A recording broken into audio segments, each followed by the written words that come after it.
সারা রাজ্যের মধ্যে তখনকার যে সরকার ছিল সেই সময়ে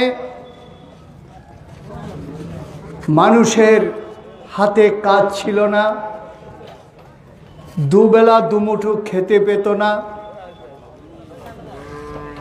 নতুন যে প্রজন্ম এটা সব কিছু জানে না। সেই সময়ে একটা রেশন দোকানে থেকে রেশন নিতে হলে 10 কিলোমিটার হেঁটে আসতে হতো। সারাদিন বসে থাকতো, সন্ধ্যাবেলা রেশন পেত না। কাজের জন্য মানুষ দাবি করত, কাজ দেওয়ার দরকার আছে কিনা সরকার চিন্তা করে করলো যে কাজের দরকার আছে কিনা একটা চেষ্টা করলো যে টেস্ট রিলিফ পরীক্ষা করে দেখার জন্য রিলিফ নিতে রাজি আছে কিনা, 5 টাকার কাজ 2 টাকায় করতে রাজি আছে কিনা। 2 টাকা হাজিরা মানুষকে কাজের জন্য সরকার ডাকতো।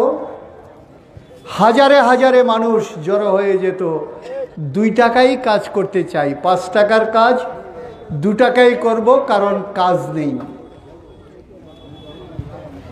এই ধরনের একটা অবস্থা ছিল। রেশনে মোটা চাল 3 ঘন্টা সিদ্ধ হতে লাগে, একবেলা ভাত একবেলা রুটি।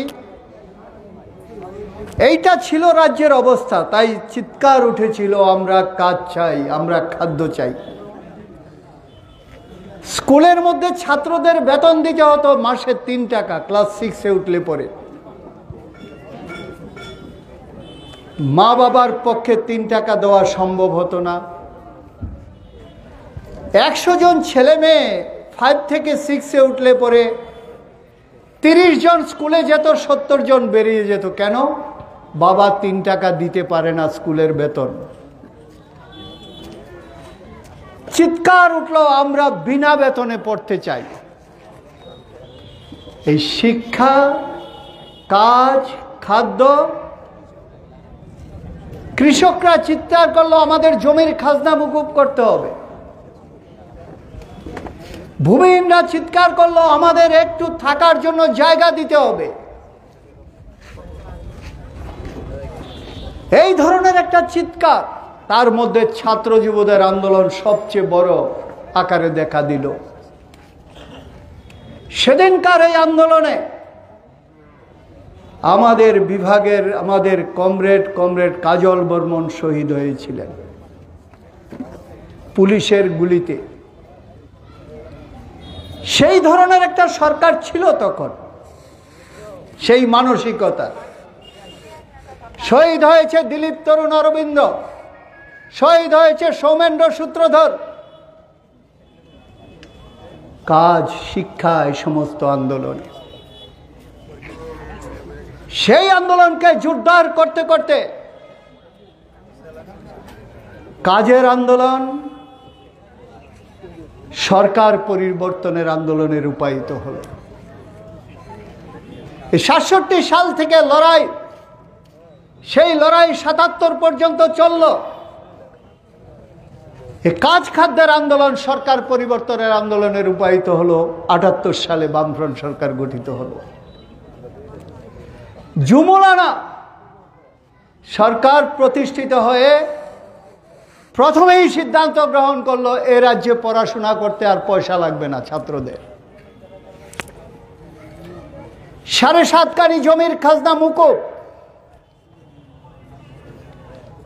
লক্ষাধিক একসাথে যত খাস ভূমি আছে বাছাই করে, ভূমিহীনদের তালিকা করে তাদেরকে 1 কানি থেকে 6.25 কানি পর্যন্ত তাদেরকে অ্যালটমেন্ট দিতে শুরু করল।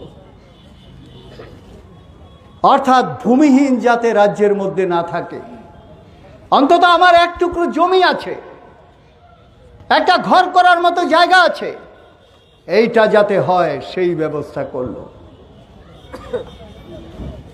হাজারো হাজারো ছেলে মেয়ে কাজের ব্যবস্থা হলো। আমাদের দারিদ্রতা গুছতে শুরু করলো,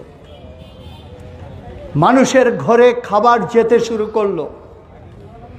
এক বেলা ভাত, এক বেলা রুটির জায়গায় 2 বেলা অন্তত ভাত খাওয়ার ব্যবস্থা শুরু হলো।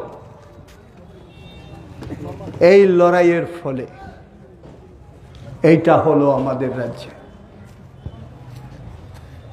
আমি আলোচনায় যাব না। আজকে যখন এখানে ছাত্র যুবরা এই কর্মসূচিটা করছে, আজকে হলো বুধবার, সোনামুড়াতে হাটবার, পুজোর মাত্র 3 দিন বাকি। এটা হলো শেষ বাজার। বাজারের দিকে দেখুন, মানুষ নেই, ক্রেতা নেই। এখানে দোকানীদের জিজ্ঞাসা করুন, লক্ষ লক্ষ টাকার মাল এনেছে তারা, পুজোয় বিক্রি করবে বলে। দোকানীরা বসে আছে, বাজারে ক্রেতা নেই। ক্রেতা নেই কেন? মানুষের কাছে টাকা নেই। টাকা নেই কেন? মানুষের কাজ নেই। তাহলে একটা জমানা থেকে আমরা এসেছি, আবার সেই ধরনের একটা জমানার দিকে যাচ্ছে। এখানে বামফ্রন্ট সরকার থাকতে পুজো, ঈদ এবং চৈত্র মাসের 30-এর আগে, চৈত্র সংক্রান্তির আগে কম পক্ষে 20 দিনের কাজ দেওয়া হতো রেগা এবং 2FA। আমাদের এই সোনামুড়া বাজারকে কেন্দ্র করে 6টা গ্রাম পঞ্চায়েত আছে। এই 6টা গ্রাম পঞ্চায়েত এবং সোনামুড়া শহর,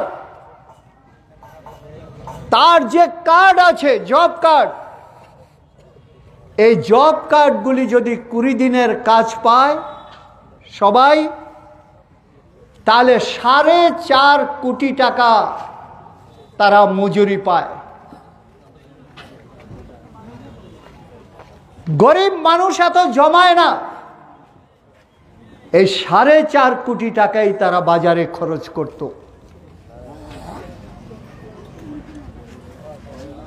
কিন্তু ডাবল ইঞ্জিনের সরকার, বামফ্রন্ট 20 দিন দিত, তারা বলল আমরা 40 দিন দেব। বামফ্রন্ট 95 দিত, তারা বলল 200 দিন দেবে। মজুরিও বাড়িয়ে দেবে, 340 টাকা করবে। এখন এই যে পুজো, চৈত্র মাস, কোথায় কাজ? কাজ নেই। এখানে নগর পঞ্চায়েতে 20 দিনের কাজ এসেছে, যুক্তি করে 10 দিন করিয়েছে, টাকা কবে দিবে জানি না। আর 10 দিন রেখে দিয়েছে, কাজ করায়নি। ধান্দা, এই ধান্দা গ্রাম শহর সমস্ত জায়গায়। ডাবল ডাবল টাকা আসে, কিন্তু মানুষের হাতে যায় না। কাজে মানুষ কর্মহীন। একদিকে সরকারের কোনো চাকরি নেই, বলছিল 56,000 কমে গেছে, বাড়ার কথা। স্কুলে যান, ছাত্র কমে গেছে, মানুষ বাড়ছে দিন দিন, ছাত্র বাড়ার কথা, কমে গেছে।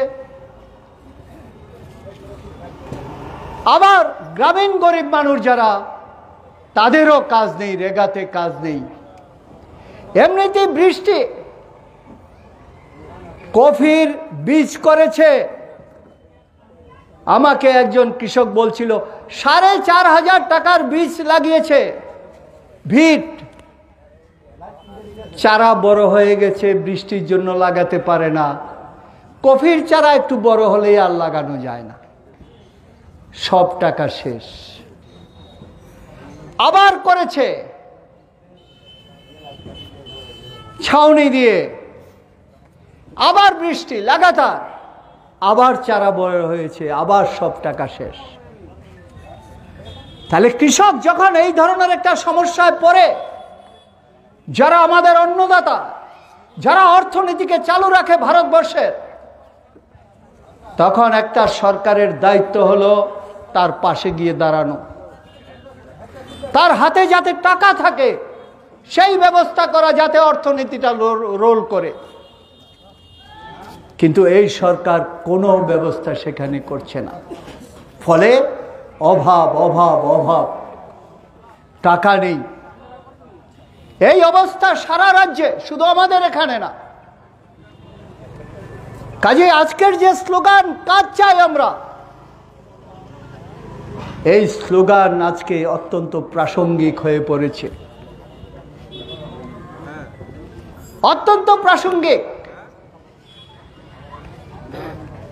একটা সময়ে রাজ্য থেকে ভিক্ষুক কথাটা উঠে গেছিল, এক সময় ছিল শত শত গ্রামের মধ্যে, এক সময় উঠে গেছে, এখন আবার চালু হয়ে গেছে। তার মানে সরকার মানুষের জন্য কিচ্ছু করছে না। এই সরকার কিচ্ছু করবে না, কয়েকজনের হাতে টাকা থাকলে হবে না। কমরেড পলাশরা বলছিলেন,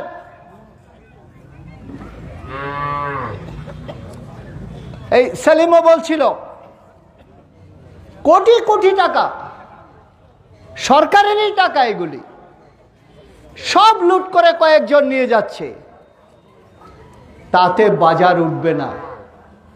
তারা কোটি টাকা চুরি করে কলকাতা গিয়ে বাজার করে।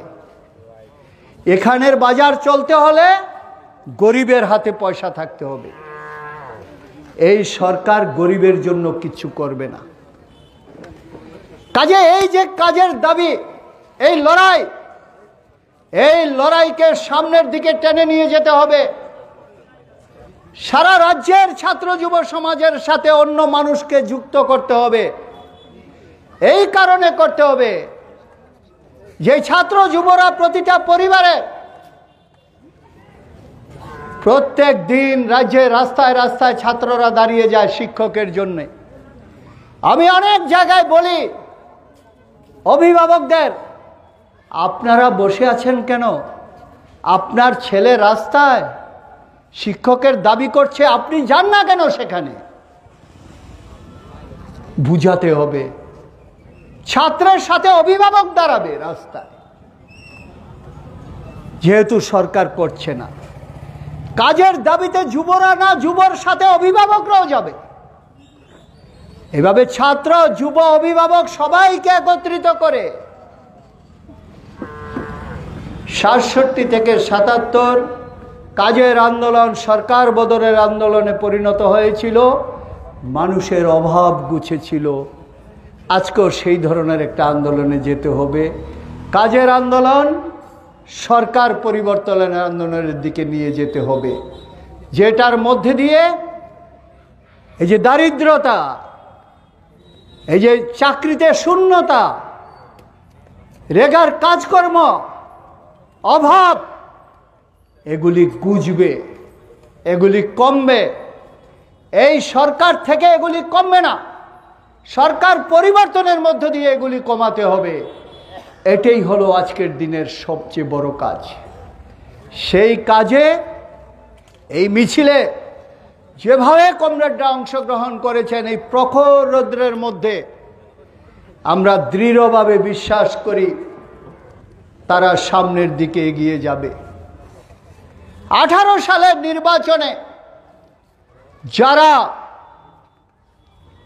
এখানে শুধু মধ্যবিত্ত ভোট দেয়নি, গরিব মানুষও বিজেপিকে ভোট দিয়েছিল। সেদিন ডাবল ইঞ্জিন, 50,000 করে চাকরি হবে, শিক্ষিত লোকও সেদিন দিয়েছিল। কর্মচারী 30,000 বেতন পায়, 1,20,000 হবে সপ্তম বেতন কমিশনে দিয়েছিল। কি হবে ভাবেনি, একটা চিন্তা করেছিল, ঠিক আছে একবার দিয়ে অন্তত এটা করি, তারপর না হয় বদলে দেব। দিয়েছিল। গ্রামের ক্ষেতমজুর, দিনমজুর, গরিব মানুষ, রেগাতে 95 দিনের কাজ দেয় বামফ্রন্ট সরকার, আর বাড়ানোর তার ক্ষমতা নেই, টাকাও বাড়াতে পারছে না। কাজেই যেহেতু ডাবল ইঞ্জিনের হবে, একবার দেই, একবার দিলে পরে 200 দিনের হবে, 340 টাকা মজুরি হবে। তারাও ভোট দিয়েছিল। ভোট পায়নি এমন না, ভোট পেয়েছিল, সেই মানুষগুলি দিয়েছিল। অভিজ্ঞতা মানুষের সবচেয়ে বড় শিক্ষক। 7 বছরের অভিজ্ঞতায় ছাত্র, যুবক, কর্মচারী, খ্যাতমজুর, দিনমজুর, ভূমিহীন, জুমিয়া তারা বুঝতে পারছে ভুল করেছিলাম। এইটা আমাদের ভুল হয়েছিল। যারা ভেবেছিল 200 দিনের কাজ হবে, এখন 95 দিনও না 30 দিনের হয়, তাও সব টাকা পায় না। চাকরির যারা চিন্তা করেছিল, চাকরি দূরস্থ, বরঞ্চ 56,000 কমে গেছে কর্মচারী। কি অবস্থা রাজ্যের! একটা পিআরটিসি করতে একটা death certificate, birth certificate, marriage certificate 6 মাস লেগে যায়। দিনের পর দিন এসডিএম অফিসে আসতে হয়, বিডিও অফিসে যেতে হয়। আর যেখানে যাবেন দালালরা বসে আছে, টাকা দাও। বিদ্যুতের বিল দিতে যান, সেখানেও দালালরা বসে আছে। যেখানে যাবেন চলছে না সরকার। হাসপাতালে যান, ডাক্তার নেই। স্কুলে যান, শিক্ষক নেই। তহসিলে যান, কর্মচারী নেই। এসডিএম অফিসে যান, লোক নেই। শুধু নেই আর নেই। ফলে মানুষের কোনো পরিষেবা নেই। সরকার এবং তার লোকদের একটাই লক্ষ্য, যত টাকা দিল্লি থেকে আনবো সব টাকা আমরা নিয়ে যাব। সরকার স্বাধীনতার পরে সংবিধান তৈরি হয়েছে, একটা কথা আছে, জনকল্যাণমূলক কাজ। জনকল্যাণমূলক কাজে সরকারের টাকা থাকবে। কি? হাসপাতাল, স্কুল, রেশনের দোকান, বিএলডব্লিউ স্টোর, এগুলি জনকল্যাণ। বিদ্যুৎ, রাস্তা, পানীয় জল। এখন এই জনকল্যাণ থেকে আস্তে আস্তে শিক্ষা তুলে দিচ্ছে, হাসপাতাল মানে স্বাস্থ্যের ব্যবস্থা তুলে দিচ্ছে, কৃষি ব্যবস্থা তুলে দিচ্ছে, সব প্রাইভেটের হাতে। টাকা চাই, নির্বাচনের টাকা চাই, চলার জন্য টাকা চাই। এমনি এমনিতে তুলে দেয় না। গত 2 দিন আগে আপনারা দেখেছেন হাজার হাজার কানি জমি বিহারের মধ্যে আদানিকে দিয়ে দিয়েছে। 1 বছরের সবটা জমির ভাড়া হলো 1 টাকা। 1 টাকা, 1 টাকা রেন্টের বিনিময়ে দিয়ে দিয়েছে। আমাদের টাকায় বিমানবন্দর করা, আমাদের টাকায় রেল করা, আমাদের টাকায় বিদ্যুতের খুঁটি থেকে আরম্ভ করে সাবস্টেশন সব করা, সেগুলি তারা জলের দামে দিয়ে দিচ্ছে এই সমস্ত কয়েকটা কোম্পানিকে। এটা হলো উপরের। ভিতরের হলো, তোমাকে যে আমি দিয়েছি 1000 কোটি টাকার সম্পদ, তোমাকে দিয়েছি মাত্র 100 কোটি টাকায়। 900 কোটি টাকা তুমি ফাও পেয়েছ, 400 কোটি আমাদের দাও, 400 কোটি তুমি রাখো। এইটা হলো আসল। নাগপুরে যায়, বিজেপির দপ্তরে যায়, নির্বাচনী বন্ডের মধ্যে যায়। এই যে নির্বাচনের সময় কোটি কোটি টাকা খরচ করে এই টাকা আসে, তারা টাকা দেয়। আমাদের সম্পদ বিক্রি করে, লুট করে, বুর্জোয়ারা নিয়ে বিজেপিকে টাকা দেয়, হাজারো হাজারো লক্ষ লক্ষ কোটি টাকা। এর থেকে দেশকে যদি আমরা নিস্তার করতে চাই, আমাদের দেশের মধ্যে মাটির উপরে কয়লা আছে, পাথর আছে, তেল আছে, গ্যাস আছে, খনিজ সম্পদে ভরপুর ভারত। মাটির উপরে আছে গাছপালা থেকে আরম্ভ করে, কৃষি জমি থেকে আরম্ভ করে সমস্ত কিছু আছে। পৃথিবীর বৃহত্তম মানব সম্পদ। এই মাটির নিচের উপরের সম্পদকে কাজে লাগিয়ে আর আমাদের মানব সম্পদকে যদি আমরা কাজে লাগাতে পারি, আমাদের পূর্বপুরুষরা আশা করেছিল ভারত আবার জগৎ সভায় শ্রেষ্ঠ আসন লবে। এইটা করলে তবে তো লবে।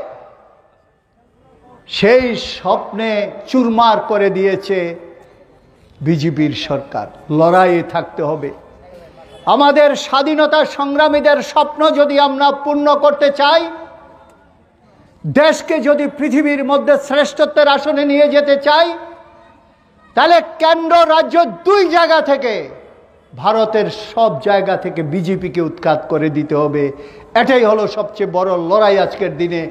সেই লড়াইয়ে সবাই থাকবেন এই আশা রেখে সবাইকে সংগ্রামী অভিনন্দন জানিয়ে আমার কথা বলা শেষ করছি।